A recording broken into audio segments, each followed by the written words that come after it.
nja kusaba mondikiriza endogero olusoga ekoba tusangayire kale amena n'endoboozi nde tebamwebya Ahmed okusinziira ebugiri gyovire gyenvuire bati mu byona memale neyandula ebisingawo kuba nina bingi munebakize ku dokita yawo dokita nsaba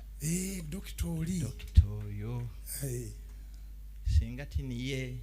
ni team ya Happy Hours National Primary School beba n'abaana bemboyine ku wano bebo bagira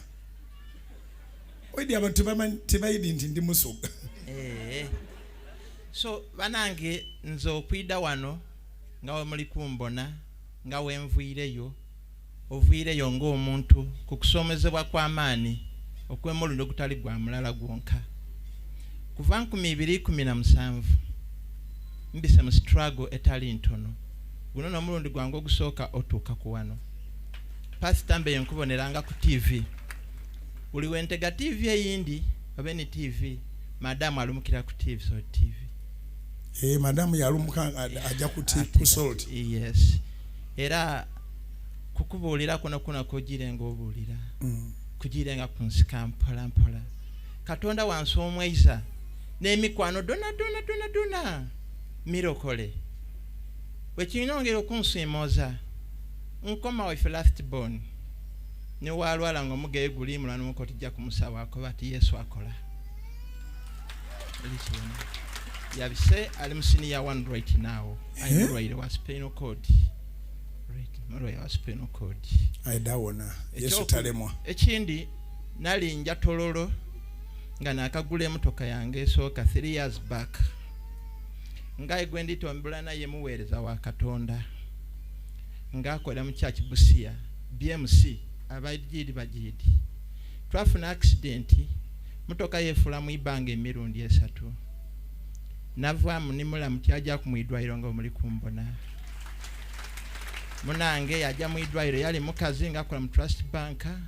kube motoka yefula emirundi esatu ye yasigala ngulongo guno muge guli wansi gundi guli waigulu nze wenava motoka yansula kulia ku kikata eky'emboli kwena tyama naidukira munange later ngambo nenfufuni njinaja na msikamu good thing yalina insurance nga wakola mu bank bamwida ndaba era Katonda ya namba tyagema ku 10 otola kukanika emotoka yange era nade emoji tonde eriwo yambeda yantwala mukyaye Busia mu BMC it's my first time okutuukayo nawo obudulizi tikyamala wabita omwaka mulala nina mukwano gwange mulokole ayenga awulira ayenda obuweereza ayenga aze itaka lya church iwe oyenda kulokoka ndidye kulokoka ayidye kulokoka emikwana emirokole kyekirungi ekigibaako ono bwe tubatusooka okwatuza abalala tunaabatuza oluvannyuma wanika emikono gyo waggulu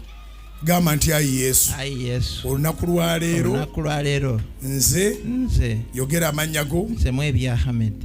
gaddemu nze mwebya Ahmed ogwokusatu nze mwebya Ahmed nsazeewo nga tuwali ampaliriza nga tuwali ankaka ebintu Mukama byonkoledde nsazeewo okulokoka nkuwadde obulamu bwange omwoyo gwange omubiri gwange ebirowoozo byange tukwatagane ne mukyala wange kyasinza nange kyensinza era tunabeeranga ku salt sangula amanya gange Mukama gava ebitabo bya Geyeena gayingire mu kitabo ky'obulamu obutaggwaawo ndokose Mukama nyweza mu linnya lya Yesu amiina kubira Mukama engalo ez'amaanyi kale tuba wakyaliyo ono oyina eddakiika emu Sumba amanya mpitibwa Muyanja Medi naawe olokose amiina okuviira Emityana